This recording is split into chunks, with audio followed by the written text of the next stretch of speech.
All right, I'm going to start the song right now.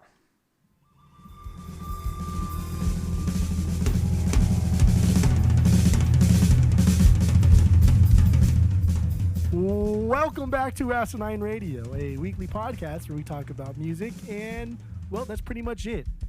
So, let's go!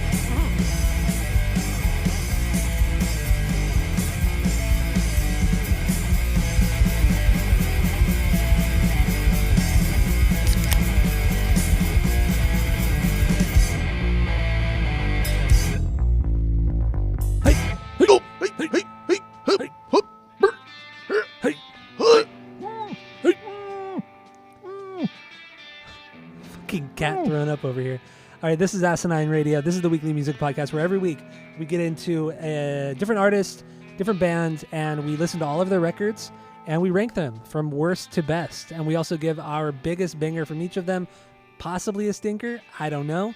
But before we do that, we get into our 6 degrees of Tom DeLonge. That's where we connect Tom DeLonge from Blink to whatever artist we're doing this week. And yeah, if you didn't already know, we're doing the Suicide Machines. And also, to continue with the boring intro, my name is Tyler. Way out there, hundreds of miles away, is Jeff. Go to Apple Podcasts while you're listening. Go to Spotify. Give us 5 stars because I know you got nothing better to do while you're listening to the podcast. All the social media is at Asinine Radio. We have a Discord server. If you want to join that, hit us up. We'll send you the link. And we have a phone number you can call. You can leave us a voicemail or shoot us a text. That phone number is 503-893-5307. So get into that. And with that, let's jump right into our 6 degrees of Tom DeLonge. So what do you have? I didn't do one. Did you do one? I didn't, but I know one off the top of my head, so I'll just go with that. Oh, tough guy over here. Oh, don't go over here. So we'll start with Derek Grant, the drummer from Suicide Machines. What? He's the drummer for Alkaline Trio. He is the drummer from Alkaline Trio, but I was going to go a different route, but that's fine too. Derek Grant is also. Is it Derek Grant? I can't even think right now. He's the brother of Michael Grant. Oh, this is already going so well. I mean, yes, Derek Grant. Suicidal Machines. Yeah. Go ahead. Suicidal Machines. He played on their first 2 records. He was also the fill-in drummer for the Vandals for several years. Brooks Wackerman also is a fill-in drummer for the Vandals. Brooks Wackerman played with Tom DeLonge on his solo record. And Tom DeLonge, is our boy. So that's my quick 6 degrees with Tom DeLonge. I mean, even though I kind of fucked that up. Suicidal Machines and Blink-182 played Warped Tour together multiple years in the 90s. Yeah, there's that too. But that's a little too easy. That's too easy of a thing when they play the same shows or tour together. Any 90s band that played Warped Tour, I just don't do the 6 degrees for, just because it's, I don't know. It's too easy. It's too easy. Way too easy. All right, so then let's just jump right into our album rankings. Like I said, we're going to do their 7 records. We listen to their 7 records, and we're going to rank them from worst to best. Give our biggest banger from each of them if we have them, and then move on. So what do you got, Jeff, for number 7? Go. Oh. Suicide Machines. Suicide Machines. Their 3rd album, the year 2000. I actually I had to double check my Spotify to even make sure that it was playing Suicide Machines, because what the fuck is this? What is this? I did the same thing. The only remnant of the Suicide Machines in their heyday on this album was like the bass playing. The majority of this album is pop punk straight up, but not even like great pop punk, just bland shit. It's like, this was bad. But I will say that the band were all fucked up, like within. Dan and Royce, the guitar and bass player, they were like constantly fighting. I read one article that said this, and I couldn't find anything else about it. But I guess Navarro had lost his first son at this time, and so he like kind of just like was in a shitty place and completely mentally checked out. But even still, man, this album sucked. Like, this was bad. I did not enjoy this. The actual like hardcore punk song here, I think it was called Reasons, was fun, but Mhm. it was disingenuous. It was fake. So that was Yeah, lame. yeah. But there was a song, not playlistable, but it was a good song. I liked it. It was called "Goodbye for Now." It was kind of like an Irish Remember drinking that. song, and it was kind of cool. I liked it. But overall, this is pretty embarrassing. I'm surprised you even had that. You even had those as a semi banger. Yeah, it's again not playlistable, but I enjoyed it. All right, all right. Let's see here. My number 7 is also Suicide Machine. The Suicide Machines, self-titled, third record from the year 2000, like you said. And yeah, I agree with you. This is this is as pretty far. This is pretty far from where they came from. Purely pop rock. I wouldn't even call it pop punk because it's very slowed down. It's much more pop rock, maybe even power pop at times. It was there were some good okay moments, but there was some shit. There are some shit songs on this record. And I couldn't believe you go from Battle Hymns, which is arguably one of their heavier records, to this. I understand changing your style too, but this is just not. This is boring. It's unnecessary. It didn't need to happen. Yeah. It's I don't know. If I had to pick a banger, it would be the song Green. It was like to me it was like the only somewhat fast song that was similar to like the first record.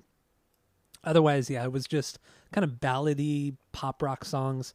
There was also one song which was an absolute stinker, and that is the song "I Hate Everything." I don't know if you remember this song. I even texted you. I said that. I just said, "Wow, this song I hate everything," because it's just it's like more hip hop inspired. It's like, what are you doing, man? What are you fucking doing? It was such a trash song. It was embarrassing. I got secondhand embarrassment from this song. It's terrible, dude. It is interesting to note that the majority of this was written by Dan and Royce, the guitar and bass player. Yeah. And at this time, they had gotten really into the Beatles, and they were trying I to know. recreate like a pop thing like the Beatles with a punk edge. It didn't work. I mean, I don't even know if I want to give them an A for effort on this. Yeah, It just does not because flow at all. It's bad. And I Yeah. don't care. It's bad. Agreed. So let's move on to greener pastures over here. So what's your number 6? Battle hymns for Dude, that's broken. Battle every hymns. time I did that too. And I got so mad because I really don't like that song anymore. Battle hymns. Their second from '98, coming off their first one. This one dove right into the hardcore scene way more. DDT was a straight up like hardcore punk song that was pretty damn fun. But they also like explored way more songs at shorter run times. And I like the idea of this album. They wrote it in 2 weeks, recorded it in just a couple days. They purposely did this, and they purposely wrote short songs because they didn't see any money from the success of Destruction. So they wrote these songs short and aggressive to purposely sabotage any chance of releasing a single by the label. Yeah, And, yeah. like I like that aspect. This spawned, the infamous incident with K-Rock. The band played a parking lot show outside Tower Records that was sponsored by K-Rock. Jay told the crowd to go into Tower Records and steal whatever they wanted. The show was wild, it was raucous, and it was essentially career suicide because pissing off K-Rock at this time it was not a good career move. Yeah, late 90s. I mean, K-Rock, if you were on K-Rock, you were set. Absolutely fucking set. Yeah, and on the other side of the coin, if you were banned from K-Rock, you are fucking going to have a very, very hard time at making it. And Yeah. that's kind of what happened. And it makes sense because these guys kind of didn't recover for a long time. But fuck that. That's awesome. I love that. That's great. That's fantastic. That I don't know, Self-sabotage. that purposely perfectly exemplifies what this band was about, and it's just raucous punk music. That I think they did it because they were pissed off at something. I can't remember what it was, but I don't know. While I think this album is solid and fun, it does lack any sort of like standout wow factor. There's definitely no New Girl here, but there's also not any sort of like real punchy, great hardcore song. There's no Six Pack here. There's nothing great here. Everything's good, but there's nothing great. Agreed. And I did enjoy it. Wouldn't buy it in the vinyls, but I did enjoy it. Okay, I totally understand. Totally get it. All right, so my number 6 is "Steal This Record," fourth record from 2001. This is the follow up to their pop rock record. It's it is an extension of that record, but it's definitely more edgy. It's almost like they incorporated both styles. Okay, it was fine, but nothing really stood out on this record except for the song, the title song, the "Steal the Record" song, because it is heavier, especially for this record. It has some cool like screams that I've never really heard him do. Like he kind of like rings out the screams a little bit more on this song, which is pretty cool. But yeah, it's just kind of a lot of the same. I don't really remember any song outside of that title song, the "Steal This Record" song. So I don't know. But honestly, these two records I would never go back to, and I obviously never get them on vinyl. Which you can get this one on vinyl. There's like 3 other records were never pressed. But yeah, I don't know. "Steal This Record" is my number 6. I really got nothing more to say because there's nothing really positive about it. Forgettable. All right. Forgettable. Okay. So what do you got for 5? Steal This Record. There's only one reason this is above Battle Hymns, and come on, like it's the cover of "It's the End of the World as We Know It" is so good. It is so fucking good. I can't believe you like that. It is so goddamn good. It's been on my drum playlist since I bought my drum set. It's on my like practice opening playlist. I love playing it. This is the only Suicide Machines album I ever bought when it came out. Out of all of their albums, this is the only one I ever bought. Cat just went off. I heard that. I totally heard it. That 4? So what are we on, 5 or 4? I think it's 4. But we did take a break and I was gone. I don't know if it meowed in the time, but it's at least 4. Yeah, like you said, there are still remnants of their pop punk sound here, but they're trying to like climb back into the punk genre, but taking the ska thing way slow. So we ended up with some like solid pop punk that leaned into the punk side, but then like I don't know, there were some songs in this that were just really bad. Like these were bad songs. But honestly, man, I think that is a killer's cover. I love that. I like that REM song in general. I think it's a fantastic song. And I don't really like REM that much anyway. I don't really give them that a fair shake. I shouldn't say that. But I really, really like the REM version. But I absolutely love this version. It does everything you want it to do. It keeps, like I say, it keeps the original tone, puts their own edge on it, and it's fun. Color me surprised. I would have never thought you would have liked that. How would you fucking possibly think that I wouldn't? I'm surprised you don't like this song. What about this cover do you not like? I just think it doesn't really do much. It doesn't really do much outside of the original. Let's go. That little that drum chicka. Like, do you listen to the song? Like what? It starts off with just Jay and the guitar. That's great. It starts with and then let's go. What, did you listen to the song? Of course I did. Fuck? You don't make any sense ever. Right now you don't make any sense. This checks all of the boxes for what I would like in a good cover song. And this is the same shit that like Me First does all the time. I guess I have to believe you. I have no reason not to believe you. You're crazy. You're crazy for this one, Rick. I don't know why you don't like this cover. I don't get it. It's fine. It's not bad at all. It really is not bad. It's good. It's good to great. Okay, it's fine. It's fine. It's not a banger I mean, yes, it's a banger on the album, but it's not the biggest banger. It's the only banger. See, now I don't think you listened to the record. Because I did. I stole it. Stupid. All right, so that was your number 5, right? Yes. Yeah. Right? Yeah. So my number 5 is "A Match and Some Gasoline," 5th record from 2003. This is kind of like their return to form. This is the heaviness. It hits hard in this one. The ska part of it is solid. They fucking killed it on this record. This is a really, really solid record. I don't have anything bad to say about it. I hear a lot of Rancid on the ska stuff, which is I think this is like the first time I heard a ton of Rancid styling on it. But I really dug this record. I think the tone of it is solid. The production is good. All the instruments kind of stand out, except for the bass playing. It's not as strong as they're not as strong as they once were. bass wise, but otherwise, yeah, the album is pretty damn good. My biggest banger of this one is "Keep It a Crime."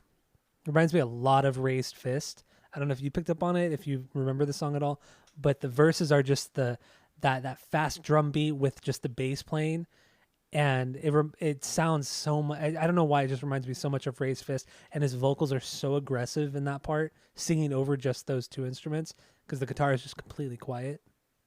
I fucking love that song. Playlisted that song the second I heard it. Fucking solid song. Solid record. I would get this on vinyl. But this is one of the records that they've never pressed. I don't think they ever pressed this record. So this is that sucks. That really sucks because it's a fucking good record. So that's what I got from my number 5, a match and some gasolina. So what do you got for number 4? What do you got for number 4? Number 4, I want to sing it so bad. Number 4 I know, I did too. Is a match and some gasoline. Also, it's funny because I love this. I thought this was like, I'm like, God damn, this is fucking like their best album. This is great because I've never heard their self-titled Suicide Machines. I never heard this one, and I never heard War Profiteering. And so I thought, like, God damn, this is like, how can it get better than this one? Because this is so fucking good. I love this. There's a perfect blend of punk, pop, punk, and ska. It was just, this one had like standout melodic punk tracks, and like things I was singing along to after the song ended. And like I never even heard this album till this week. There were points like that, but then there are also points like also my favorite track is the same one, like Keep It a Crime. Oh, it's like a minute long. Yeah, and it's exhausting. Like it's fucking so exhausting. I think it's the shortest track on the album. It's got no. I think there were some songs that are like 58 seconds, 54 seconds. It's either the shortest or like the second shortest. But there's a lot of like 1 minute songs here. But yeah, it was like exhausting. And yeah, I completely got the Raised Fist thing. Absolutely. Because these guys, this is 2003 already, and they're still on Side One Dummy, but this was kind of like co-produced by Bill Stevenson. So they're getting their feelers out there. They're playing with more people. They're getting bigger, kind of in the underground scene, not in like the mainstream sense, but they're probably opening for a lot of bigger acts. And a lot of other bands will come into play on their music in the next couple albums, because I heard a lot of other bands in the next couple albums. But yeah, I love this album. I would for sure buy this on the vinyls. I thought it was great. I can't believe you like battle him so much. That's it's great. a solid hardcore punk record. There's just nothing good about it. It's okay. It's fine. Oh gosh, there's nothing stand out about it. Like there's. Like you can't name one guitar part, one bass line, one vocal part, nothing. Like because it's filler. Well, I mean, I'll talk about it. I'll talk about it soon, I'm sure. So that was a match and some gasolina was your number 4, right? Yeah. Okay, so my number 4 is Battle Hymns. There we go. Second record, 1998. I mean, like we were talking about, this album is a lot less ska. It's a lot more hardcore than the first record, but the ska is still there and it's still super good. I think this is just a good extension, I don't want to say B-side album of Destruction by Definition, but you know, fuck it, I'll say it. It's the B-side version of Destruction. I think it's very aggressive at points. I mean, I think my favorite song is Step One. It's just a really good ska song that really kind of starts their whole Rancid kind of sound that I think they did really well. And at the end, I think the last 45 seconds of this song just turns into a straight punk song. And I love it. I fucking love it. It's so good. And I think that's how a lot of this record is just good hardcore music, good hardcore punk music. And then there's even the one song called Punk right in the middle of the record, 4 seconds long. And then I think the last song is Ja. I think that's 5 seconds long or something like that. There's a lot of tracks, but they're short songs, so it's fine. But it's good. I would get this on vinyl. I mean, it's a fun listen through. It's not bad by any means. I don't know why you think this album is so bad. It's This silly. is a, because it's not. I didn't say it's bad. I said it's like boring. It's run of the mill. Which means it's bad basic. for you. I had a good time means listening to that it. equates to bad. This is like a 1.5 out of 3. Like, you should listen to this once because it's good, but you'll enjoy it more than just a solid one. But I would never go back to this because they did this sound better. Okay. All right. Well, so we've, I don't know if anybody who hasn't listened to the pod before noticed, we have mentioned a rating system, and we do have our world famous 3-point rating system where 3 is a perfect album. 2 is a good album you're going to continue to listen to. 1 is a bad album, but give it a shot. And 0 is the worst thing you've ever heard. So there you go. There's a breakdown of our rating system. So let's move on to my number 3, or move on to your number 3. I'm sorry. You can do number 3 first. Spice it up. I want to spice it up. What do you Spice got? it up. What do you got for your number 3? Church it up. It's church. We'll church it up later. I'm gonna hold you to that. Like later tonight. Yeah, when we do the main pod. But you better find some way to church it up then. Oh, I know how to church it up. I've been thinking about how to church it up for weeks now. I know how to church it up. Why? What? What is this, like something you've been thinking about? Oh yeah, for a couple weeks just to see how it go. But we'll get.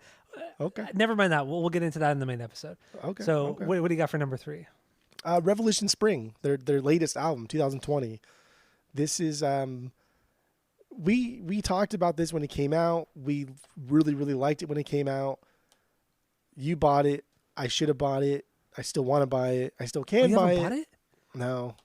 What the fuck? Because it's always on Fat Records for like $17, and so it's all, it's one of those things that's always there. I got mine from Radiation for $15 when it came out. I know, it's a fucking. You hear the cat again? That was 5. I did hear that. What the fuck is that? I have no idea. It's so irritating. This is their best pop punk record. This is it. There's a lot of parts of this album that remind me of the Bouncing Souls.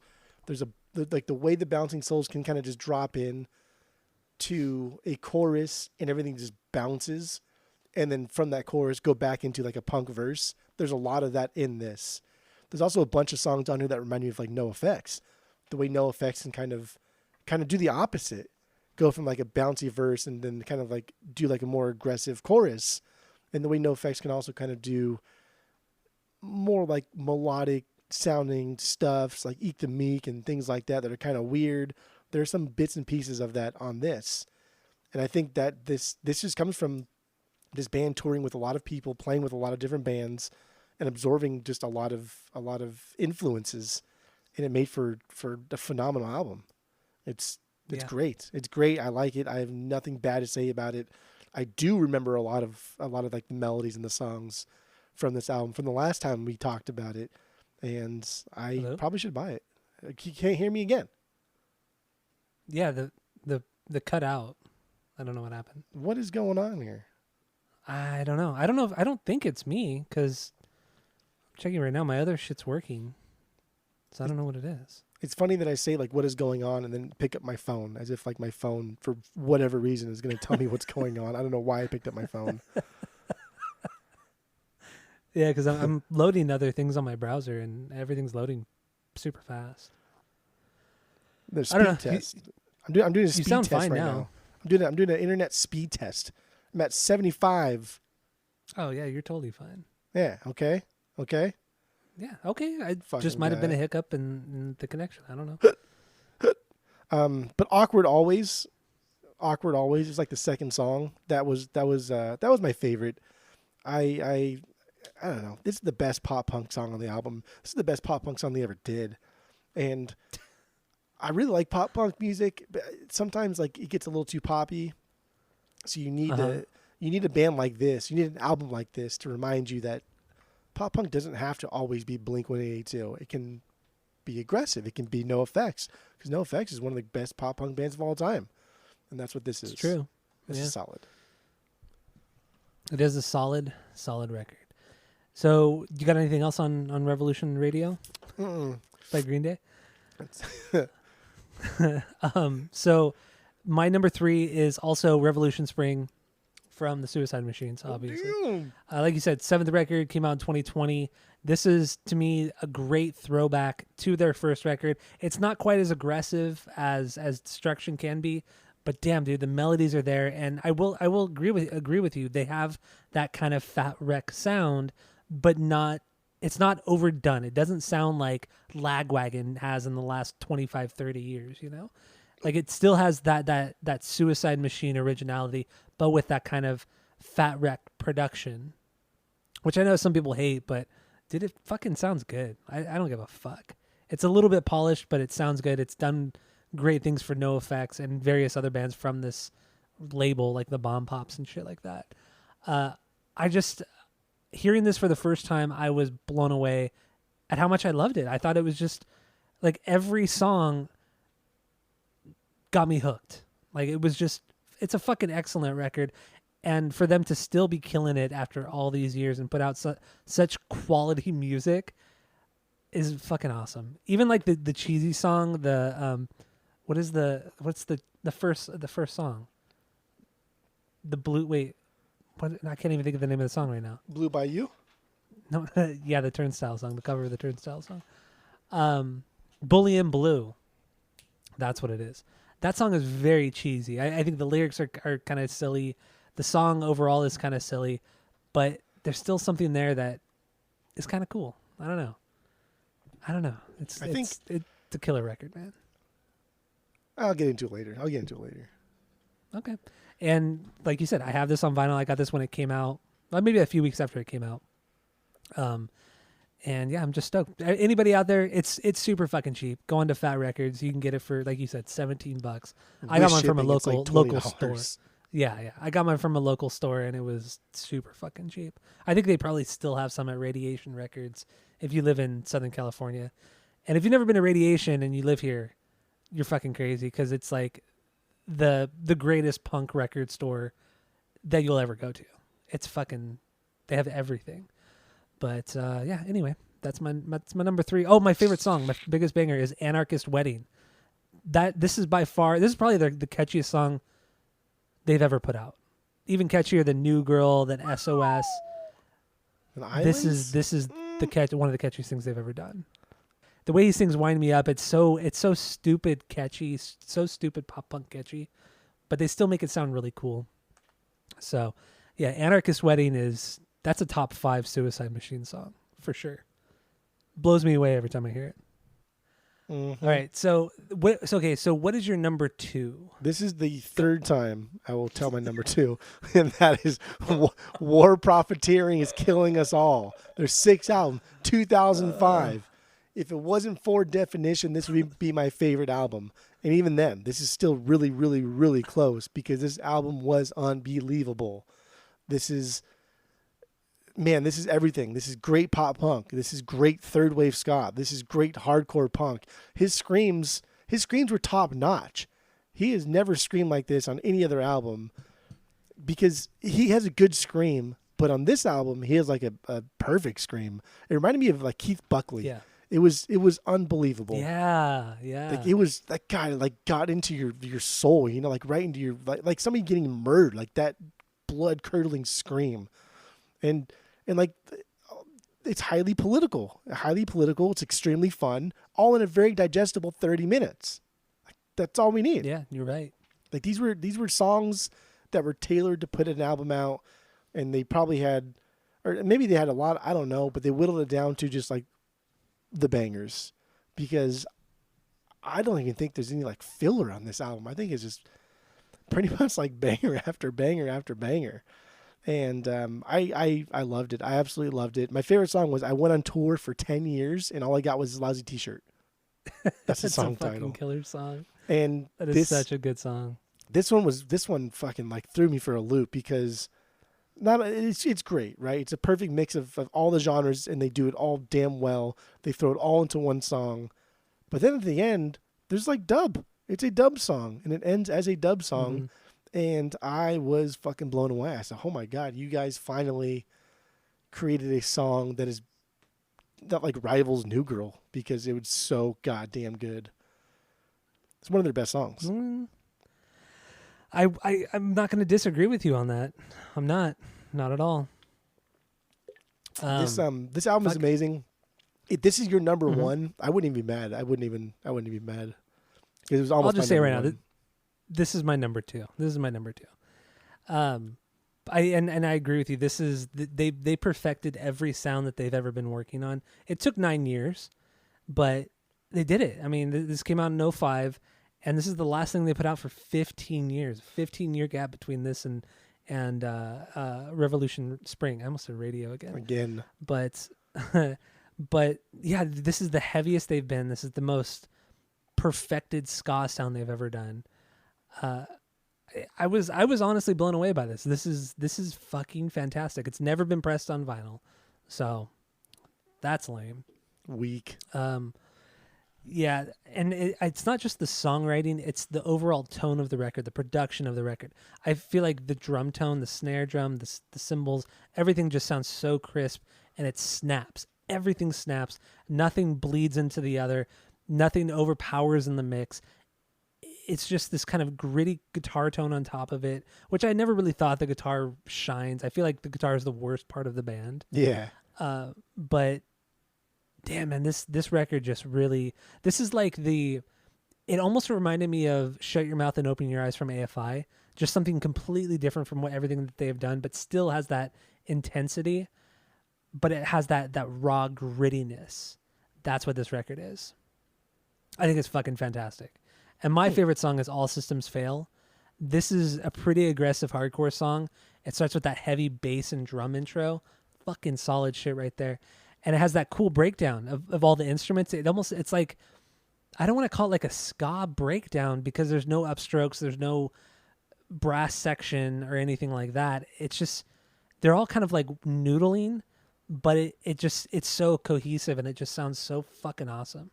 So, and the way he yells the words "all systems fail," perfection, perfect screaming. It's fucking. I love that song. I think this record is amazing. I never heard this record before. Never ever heard this record. I never know had it existed. I never had either. Yeah. It's fucking good, man. I love it. So that song was obviously playlisted, but I don't know. Do we have anything left on this record? No, I love this so much. I was very surprised, and I was very like at first. And I'll get into it in the main episode. We'll get in the main episode. That was the cat again. Okay. I heard the cat. I heard it. That's what 7. That's awesome. It's annoying. Yeah, we're at 7. All right. What the fuck is it? All right. So obviously our number one, our favorite Suicide Machines record is Destruction by Definition. But we're doing that on the main episode. So stay tuned for that. Listen to that. You know the drill. Give us 5 stars and 5 stars only. Thank you all for listening. And that's it. That's all. Lou Bega.